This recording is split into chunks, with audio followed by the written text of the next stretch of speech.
The San Juan Basin in New Mexico has been producing oil and gas since the early 20th century. This region is home to more than 300 oil fields and 40,000 drilled wells, and business is booming. For communities like Aztec, that means living alongside an industry that some say has a darker side. The smell was so bad, I totally lost my voice down there. But there are people just here, right? Living right over here. There are a lot of people living in these trailer parks. 74-year-old Shirley McNall is a lone voice in Aztec. For the past 13 years, this grandmother's been running what she calls a toxic tour of hell, exposing the health risks of living so close to gas wells.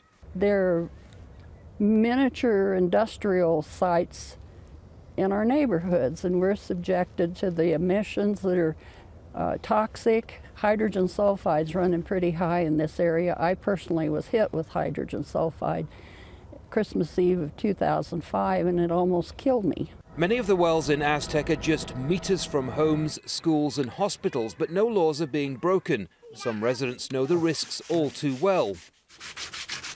Lee Burkett tells us the well next to his home caught fire 20 years ago. He says Shirley's work is helping make things safer and preserving the landscape.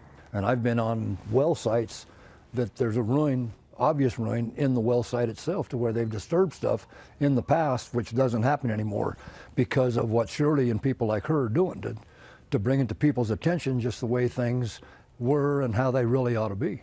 Shirley's claims are backed by scientists who say oil and gas exploration releases dangerous gases that have serious impacts on people's health. The state's Energy, Minerals and Natural Resources Department say their work with Shirley has been positive over the years.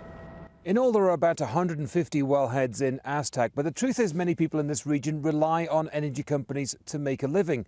And while some may not appreciate Shirley's one-woman campaign, she has managed to attract the attention of researchers, scientists and elected officials, all with the aim of making living here safer.